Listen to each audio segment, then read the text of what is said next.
nefrona. Básicamente vamos a hacer un recorrido a través de la nefrona, conociendo los diferentes mecanismos de reabsorción y secreción de sustancias en sus diferentes partes. El riñón utiliza diferentes mecanismos para reabsorber sustancias, secretar otras y terminar excretando una orina con diferentes concentraciones de diferentes sustancias.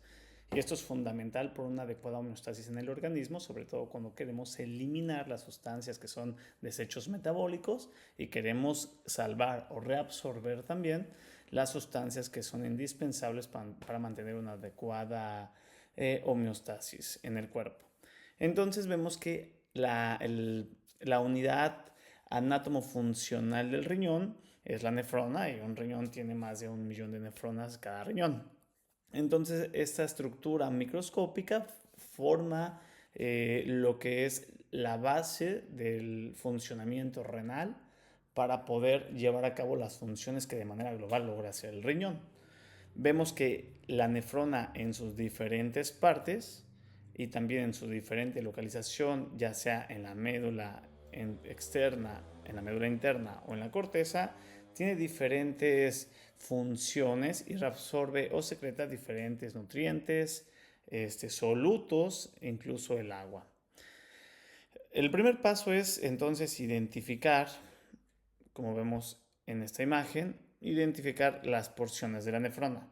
Vemos que tenemos primero el glomérulo con su cápsula de Bowman, la cual tiene una capa visceral y parietal. Posteriormente tenemos aquí todo lo que es estos vasos capilares que tienen la capacidad de filtrarse, de filtrar la sangre que llega y que es lo que forma propiamente el glomérulo, los vasos glomerulares, y de aquí se filtra toda la sangre, empezando a formar la orina, que es básicamente la sangre sin el componente celular, y eso es lo que la diferencia principalmente entre sus otras diferentes concentraciones de los solutos que va a tener a lo largo de la nefrona. Después nos atravesamos por el túbulo contorneado proximal, que tiene diferentes funciones. Después el asa de Henle, sobre todo la parte delgada descendente, la delgada gruesa y la porción gruesa del asa de Henle ascendente. Posteriormente nos encontramos con el túbulo contorneado distal y al final el conducto colector.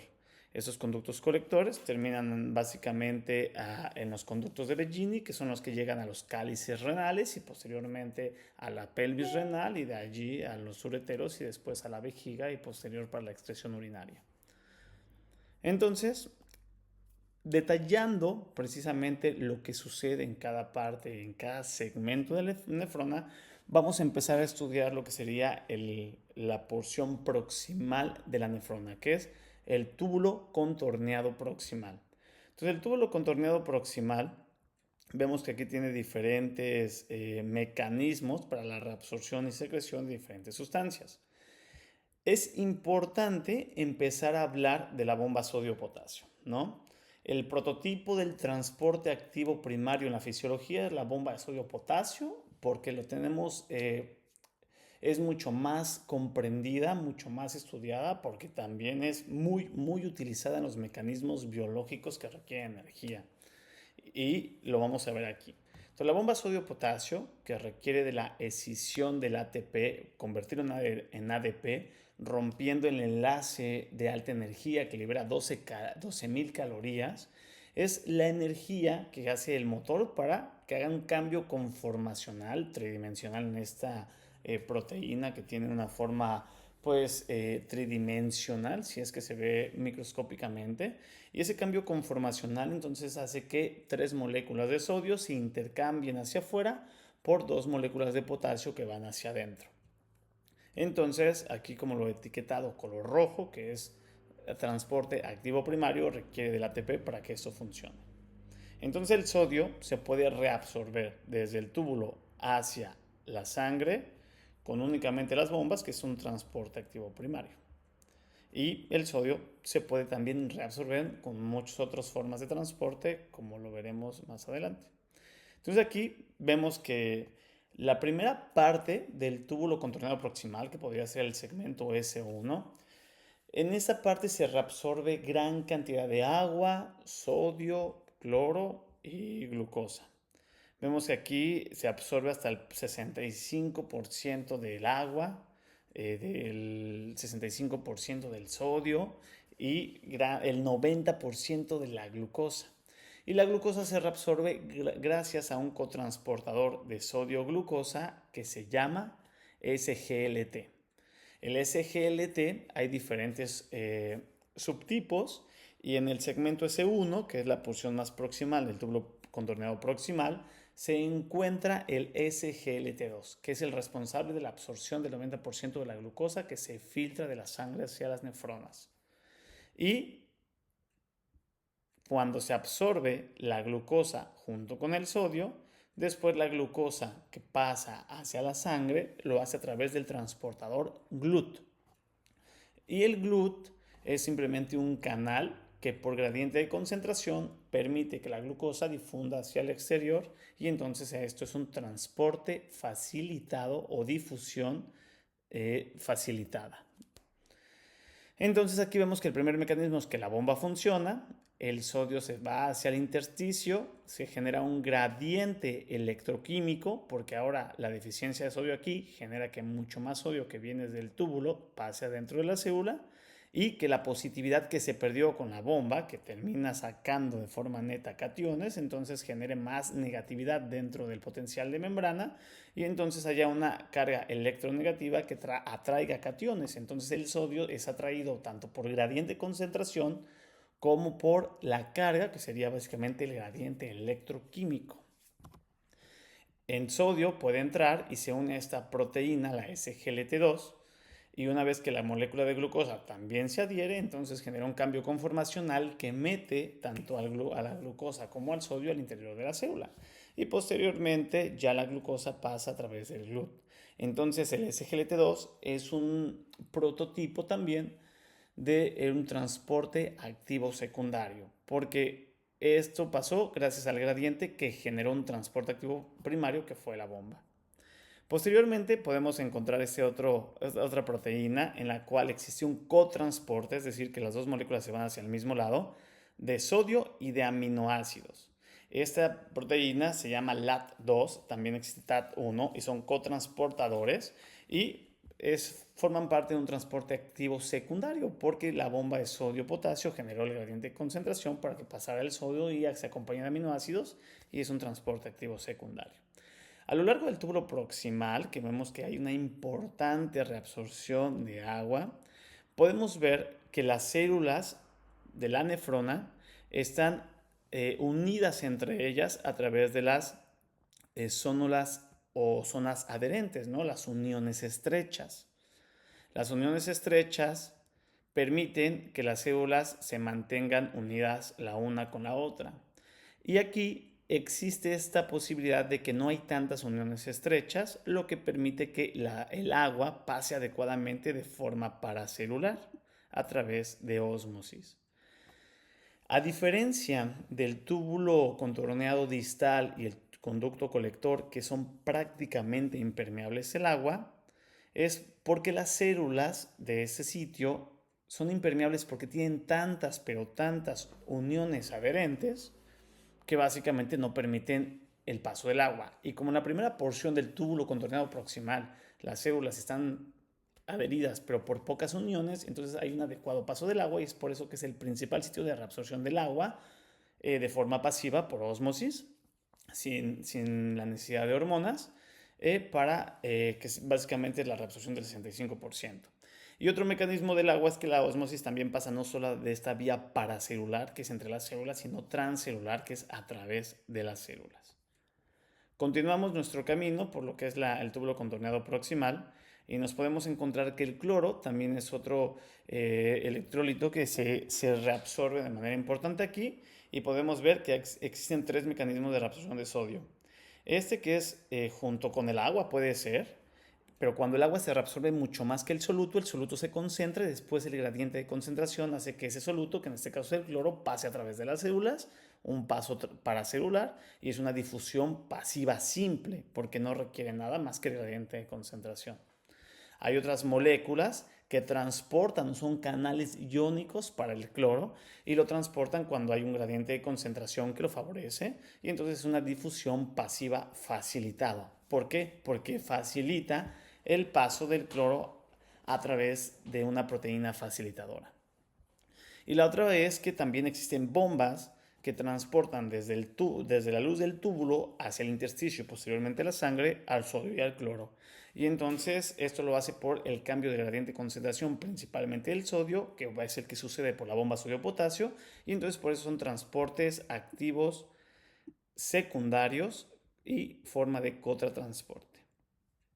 Seguimos con el túbulo contorneado proximal.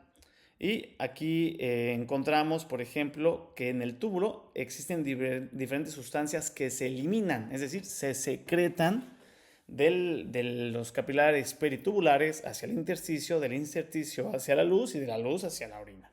O más bien hacia la vejiga para que ya se excrete como orina, como parte de la orina. Entonces vemos que en el túbulo contorneado proximal se eliminan, en este caso se secretan fármacos, por ejemplo la penicilina, oxalatos, sales biliares y catecolaminas. Vemos que para el oxalato, las sales biliares y también las catecolaminas también son por transporte activo secundario y pasan a través de proteínas que ayudan a facilitar este paso. La proteína que se ha estudiado y se ha encontrado para el paso de las sales biliares es la proteína BSEP, que es una proteína que ayuda a transportar las sales biliares hacia la luz. Y se podría creer que las sales biliares, por la lipofilia que pueden tener, podrían pasar por difusión simple. Sin embargo, se han encontrado proteínas que facilitan su paso, como es esta. Entonces, son sustancias de desecho.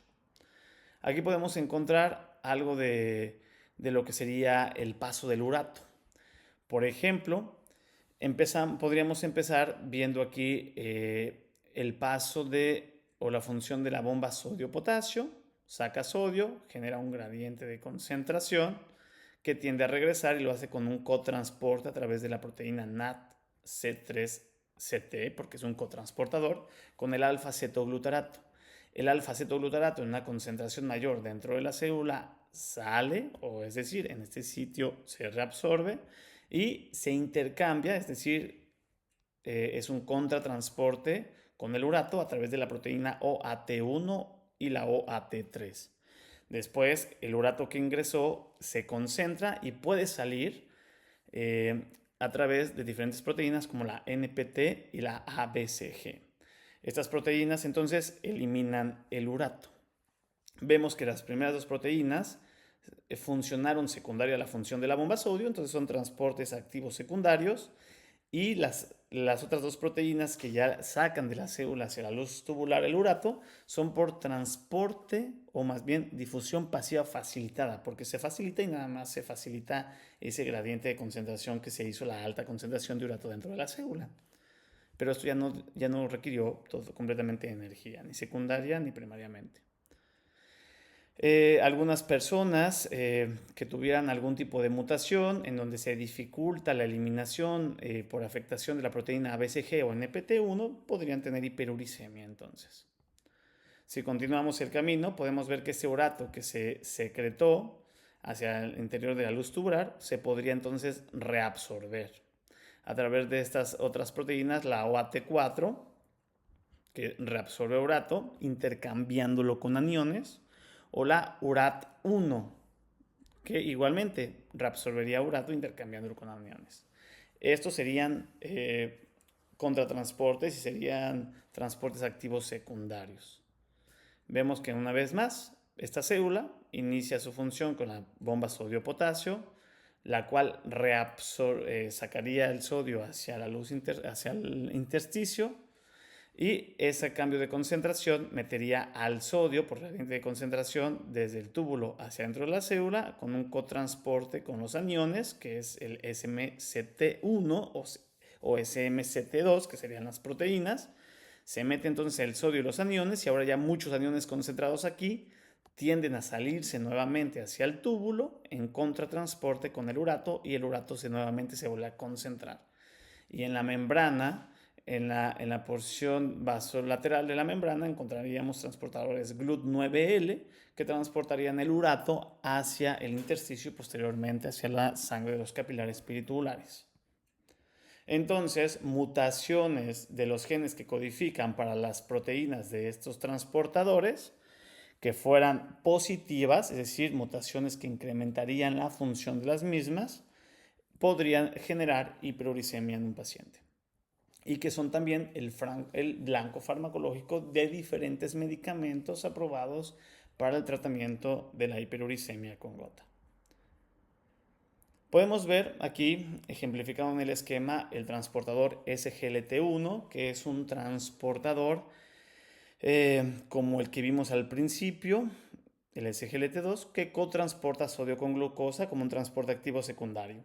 La representación esquemática en la porción final del túbulo contorneado distal es que en el segmento S3 predomina el SGLT1 y el GLUT1, a diferencia en el segmento S1 que predominan el SGLT2 y el GLUT2. Continuamos ahora por el asa de Henle, y en el asa de Henle vemos que lo principal que se reabsorbe a nivel de la rama descendente delgada es el agua. Y aquí se puede reabsorber hasta un 20% adicional del agua que va en la luz tubular, lo cual en 65% que ya llevábamos en el túbulo contorneado proximal y ahora en el asa de Henle, estos 20 serían un 85% del agua que ha pasado.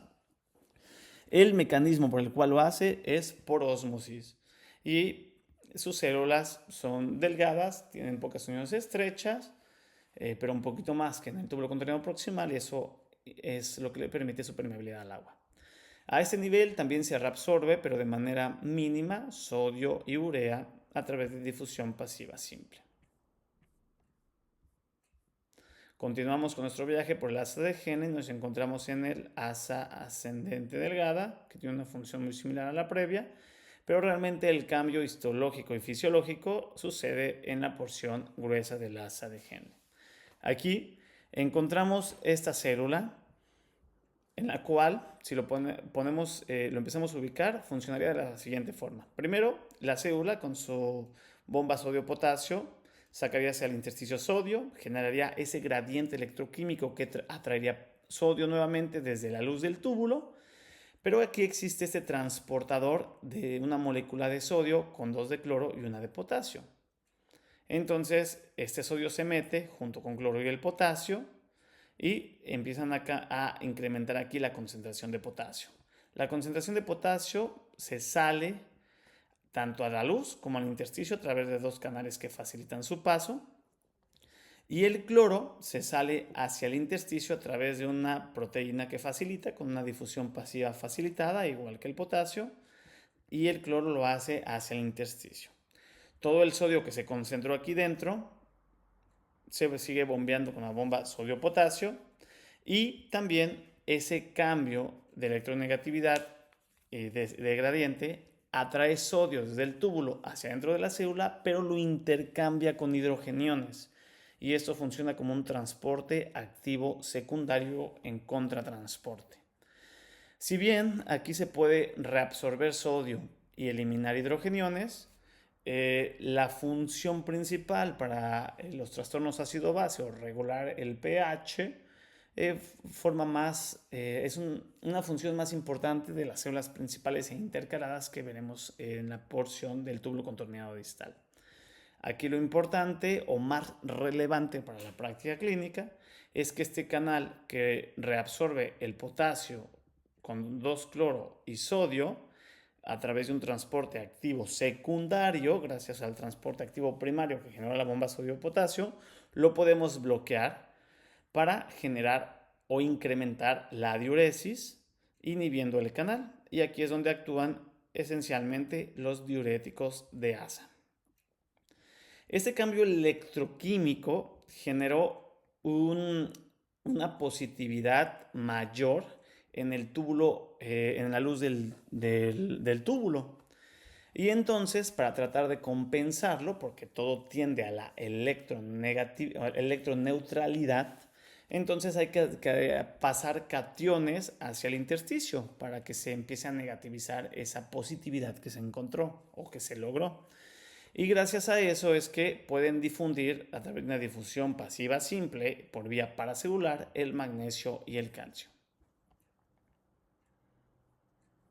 Continuamos nuestra travesía, estamos casi por llegar al túbulo contorneado distal y aquí podemos encontrar lo primerito que serían estas células que nuevamente inicia la función con la bomba sodio-potasio, saca sodio, genera un gradiente, entonces el sodio desde el otro lado opuesto se tiende a meter adentro de la célula y lo hace a través de un cotransportador con cloro y es el cotransportador sodio-cloro. El sodio que se mete de más se sigue bombeando con la bomba y el cloro pasa por difusión pasiva facilitada gracias a una proteína que facilita su paso desde la parte intracelular hacia el intersticio. Y una cosa relevante también aquí es que este cotransportador sodio-cloro lo podemos bloquear gracias a los diuréticos tiazídicos e incrementar la diuresis. Después, en el túbulo contorneado distal, nos encontramos a la célula principal. Esta célula principal es donde toma función principalmente la aldosterona para reabsorber sodio a expensas de potasio e hidrogeniones y es también blanco de otros diuréticos como los diuréticos ahorradores de potasio, ya sea a través de la inhibición de la función de la aldosterona en sus receptores o a través de la inhibición del canal de sodio, que es el segundo mecanismo que funciona después de que funciona la bomba sodio-potasio. Entonces, primero, en la célula principal, nuevamente se activa la bomba sodio-potasio, que ya vimos que es motor de muchas células, y posteriormente el gradiente electroquímico lleva el sodio desde el túbulo hacia dentro de la célula. Posteriormente, todo el potasio que se metió con la bomba sodio-potasio puede salir a través de una difusión pasiva facilitada por un canal iónico de potasio y el potasio se elimina hacia el túbulo. Por eso es que reabsorbe sodio y secreta potasio. Y el cloro pasa a través de difusión pasiva simple hacia el intersticio. Y eso lo hace porque el potasio que se fue hacia el túbulo y el sodio que se está yendo hacia el intersticio genera entonces un incremento de la negatividad dentro de la célula y para contrarrestarla sacamos aniones como el cloro a través de la difusión pasiva simple. Entonces es simple porque lo hace básicamente a favor de una carga eléctrica. Nuevamente gradiente electroquímico. Posteriormente continuamos y nos encontramos a la célula intercalada tipo A, la cual incrementa su función cuando en la sangre se sensa que existe tendencia a acidosis con tendencia a acidemia, básicamente, o la pura presencia de acidosis. Entonces, esta célula, si va a funcionar para contrarrestar la acidosis, lo que tiene que hacer es reabsorber bicarbonato y eliminar hidrogeniones. Y una forma fácil de recordarla es que la célula tipo A funciona contra la A de acidosis. Entonces lo que hace aquí es que primero, a través de transporte activo primario, con la función de ATP y sin bomba de sodio-potasio, aquí ya no requiere la bomba sodio-potasio para este mecanismo, se desciende el ATP y se bombean hidrogeniones desde dentro de la célula hacia la luz tubular. Posteriormente, ese cambio de hidrogeniones lo que hace es que empiezan a salir los hidrogeniones que provenían de la conversión del ácido carbónico y que fue transformado a hidrogeniones y bicarbonato por la anidrasa carbónica. Es decir, esta célula captó el CO2 del metabolismo celular, lo combinó con agua, generó ácido carbónico y el ácido carbónico fue transformado gracias a una enzima, porque es una proteína que va a catalizar, es decir, acelerar un proceso que se llevaría a cabo pero en un tiempo mucho mayor, que sería la anidrasa carbónica, y lo convierte en bicarbonato e hidrogeniones. Esos hidrogeniones que se empiezan a almacenar se llevan hacia la luz tubular a través de la bomba de hidrogeniones, que es transporte activo primario, Y adicionalmente, a través de un cotransportador se secretan hacia el túbulo, que es otra proteína con el uso de ATP. Se secretan hacia el túbulo y se reabsorbe el potasio del túbulo. Entonces, eso es un contratransporte como transporte activo primario. Y posteriormente, el bicarbonato que se acumuló de esta reacción enzimática se secreta del bicarbonato hacia el intersticio, del intersticio a los capilares peritubulares, en un contratransporte con el cloro. Básicamente una difusión pasiva facilitada por un incremento en el gradiente por concentración acumulada de bicarbonato. Entonces, la célula intercalada tipo A, que contrarresta la acidosis, lo hace a través de la absorción o reabsorción de bicarbonato y la secreción o eliminación de hidrogeniones. Si continuamos nuestra travesía a través del túbulo contorneado distal, nos vamos a encontrar la célula intercalada tipo B. La célula intercalada tipo B lleva a cabo primeramente la reacción que previamente comentamos de CO2 más agua, ácido carbónico, y el ácido carbónico se descompone en bicarbonato e hidrogeniones por la anhidrasa carbónica. Los hidrogeniones en esta ocasión se van hacia el intersticio, los hidrogeniones, a través de esta bomba que utiliza ATP como transporte activo primario, y por esta otra proteína se intercambian con potasio como un contratransporte, como también transporte activo primario de contratransporte hidrogeniones potasio. Y el bicarbonato se va en esta ocasión hacia la luz tubular por la difusión pasiva facilitada de una proteína cotransportadora de bicarbonato cloro. Entonces podemos observar que esta célula es idéntica a la célula intercalada tipo A. Tiene las mismas proteínas que utilizan energía de forma primaria, la bomba de hidrogeniones, el cotransporte potasio-hidrogeniones y el cotransporte bicarbonato-cloro. La única diferencia es que la posición, es decir, la cara de las células, está en sentido opuesto. ¿Por qué? Porque la A manda el bicarbonato hacia el intersticio para que se vaya a la sangre y así reabsorba bicarbonato y pierda hidrogeniones, mandándolos hacia el túbulo. Y la B manda el bicarbonato no hacia la sangre, sino hacia el túbulo y los hidrogeniones hacia la sangre. Entonces es básicamente lo mismo, pero en un sentido opuesto. Es decir, sus proteínas transportadoras las tiene en el lado opuesto de las membranas celulares. Y entonces la célula intercalada B va a ser la principal que empiece a incrementar su función para contrarrestar un estado de alcalosis. Ya llegamos aquí al conducto colector, en el cual pues, se va a reabsorber un poco menos del 10% del agua y el sodio de forma natural durante el túbulo, a menos que utilicemos algunos tipos de hormonas para estimular, por ejemplo, la reabsorción del agua, ¿no?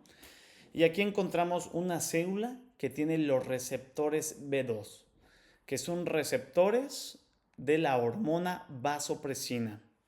Entonces la vasopresina llega al riñón, específicamente a nivel del conducto colector, que es muy impermeable al agua por el incremento de las uniones estrechas entre las células, y se adhiere al receptor B2, que es un receptor que se une a proteínas acopladas a proteínas G, es decir, que son proteínas de 7 dominios transmembrana, 4, 5, 6, 7, acoplados a una proteína G que se subdivide en subunidades, alfa, beta y gamma, y que una vez que se estimula por el ligando, en este caso la vasopresina, genera un cambio conformacional que separa la unidad alfa de la gamma y de la beta y se activa entonces la adenilato ciclasa.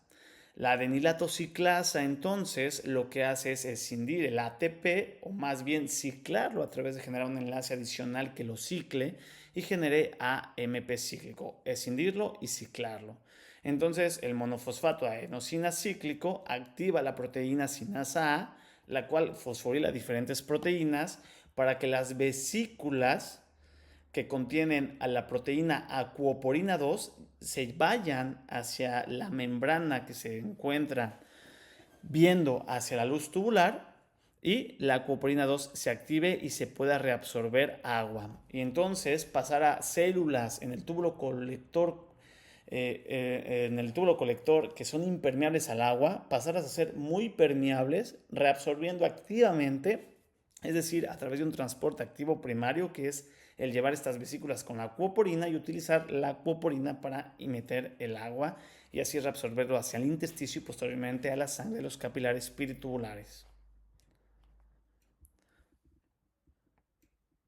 Personas que no tienen la capacidad de producir vasopresina o aquellas que la producen pero no tienen la capacidad de tener una función adecuada porque tal vez el receptor no funciona adecuadamente, tienen entonces una disminución de la capacidad de concentración de orina y de reabsorción de agua. Entonces orinan demasiada orina, valga la redundancia, diluida, no concentrada. Entonces son personas que pueden orinar al día muchos litros y es la enfermedad de diabetes insípida. Si el problema es en la producción de la hormona vasopresina, se llama entonces una diabetes insípida central o de origen central, y si el problema es a nivel de la nefrona en el receptor B2, es una diabetes insípida de origen nefrogénico.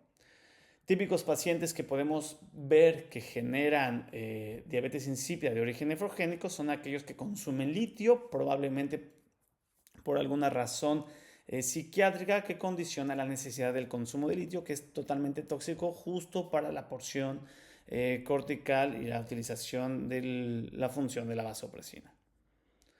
A este nivel también, por difusión pasiva facilitada, la urea pasa del túbulo hacia el intersticio, también ayudando a la concentración de la orina, y los hidrogeniones por proteínas de transporte activo primario, utilizando TP, también se van hacia el intersticio y se reabsorben. Y a este nivel existe una gran cantidad de células que tienen receptores de angiotensina 2, que es el receptor AT1. Entonces, la angiotensina tiene de manera global también la función de reabsorber sodio y agua. Y esto lo hace a través que una vez que la activación del AT1 genera una activación, una regulación positiva de la bomba sodio-potasio para reabsorber agua, porque la bomba sodio-potasio está ubicada de tal forma que el sodio lo envía hacia el intersticio y posteriormente al capilar peritubular, y también reabsorbe bicarbonato en un contratransporte con sodio. Y del otro lado opuesto de la membrana también la hay, y en este lado de la membrana no estimula directamente una bomba sodio-potasio, porque si no estaría siendo lo opuesto a reabsorber el sodio, sino más bien que activa un contratransportador hidrogeniones sodio y así reabsorbe más sodio. De esta forma, la función global de la angiotensina es reabsorber sodio y agua, y se estimula principalmente cuando se quiere incrementar el volumen intravascular, entre otros estímulos de la angiotensina. Y muy bien, aquí terminamos con nuestro pasaje por la nefrona y cada porción del túbulo contorneado, proximal, distal, asa de Henle y conducto colector. Gracias.